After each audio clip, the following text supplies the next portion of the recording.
Naast Bianca aan de overkant van de bar zit intussen Hilda Talsma.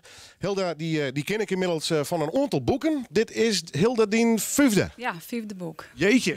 Ja, 2012 ben ik zo'n beetje begonnen. Eind 2011, dus elke keer een boek. Begon bij een trilogie eigenlijk. Daarna is er nog een oorboek gekomen, maar dit is de nijste. Hoe lang ben je hiermee bezig geweest? Ik schreeuw in de winter een boek. Ik begin meestal in september, oktober te schreeuwen. En dan, dan een winteroer. En dan komt het dan maakt het alles, maar dan wordt het corrigeerd. Dan moet het een ijsje en dan moet het een omslag bedenken. Dus al met al is het wel een hele traject. Maar in de winter beziek ik een boek te schreeuwen. Wien van Veroring. Ja, daar kun je van alles achter verzinnen natuurlijk. Wat ik ook begrepen heb, is uit wat publicaties al. Dit is eigenlijk de eerste keer dat het een beetje een scootje zien die je hebt.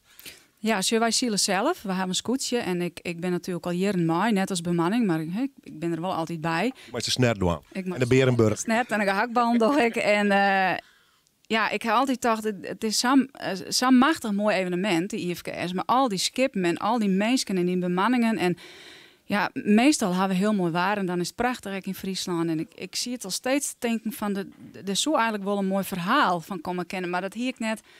Ja, ik hier dat net in de holle, want dan moest op een gegeven moment, als het een roman schreef, dan moest een verhaallijn hebben en haatpersoon. En vliegen wie in ons ziel en toen in één keer, toen weer plop, toen hier ik het en toen, die man had zield. En ik had eigenlijk in die weken heb ik dit boek in mijn holle schreeuwen. Dus toen ben ik thuisgekomen en toen ben ik begonnen. That's what we call inspiration. Ja. Okay, goed. Straks praten we, dan ben je nog heel middag nog te gast over de inhoud van het boek. Ian, iets vraag je, dan had je wel zo stiekem moet dromen dat een van die vijf, misschien deze wel eens een keer verfilmd worden. Zo. Oh, dat zou wel leuk zijn. Zou het kennen? Ja. Zou het verhaal bedoel ik?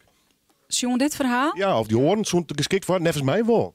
Na de trilogie werd natuurlijk wel een heel verhaal, maar dit is natuurlijk wel een prachtig mooie sensatie zit hierin. Want die Silarij is die Silarij hast en het Whitewood Hut en ik heb een promofilm gemaakt, aan boord filmen.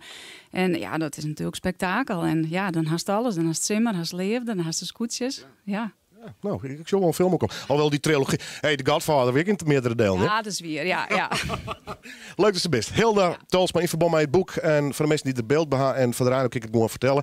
Wien van Veroring staat inderdaad een scootje op een vakkant. Daar had ze een heel prototype stuk en straks meer daarover. Neemt hij zelf nog schreeuwster of net? Ja, ik neem mezelf nog wel schreeuwster. Ja, dat mij ik, dat vind ik. Ja, ik schreeuw nog net heel lang trouwens, maar ik vind als dan op een gegeven moment die boeken uitbrengt, dan best ik schreeuwster. Ja. Intrigerende dame, Bianca, hè? Ja, leuk. We hebben een heel goed gesprek gehad hier. Wacht je, bij jullie de microfoon erbij? Ja, wij hebben inderdaad al even gezellig praat, maar het is heel interessant wat ze doet. Dus is al eens een boek van haar lezen of is dat nou doen? Nou ja, we hebben het even over gehad. Van sommige boeken ben ik echt heel gay-free. Dan is het wel eens wat moeilijk om erin te komen. En zij schreeuwt eigenlijk wel heel toegankelijk. Dus ze liet me de achterkant al even lezen. Ik denk, ja, dit spreekt wel aan. Dat is wel heel leuk. Ja. Dat is dus ook in dit boek zo. Hè? Dus die is bekend als een heel toegankelijke schreeuwer. En dat had ik bij dit boek proberen? Ja, zo ben ik. Zo schreeuw ik. Dus dat zij is dit boek ook weer. Ja. Vertel een beetje hoe het verhaal. Het verhaal gaat over Johanna Kamstra Hietse. Zij is huisdokter en zij heeft een relatie. Het gaat natuurlijk over leven en relaties in mijn boeken.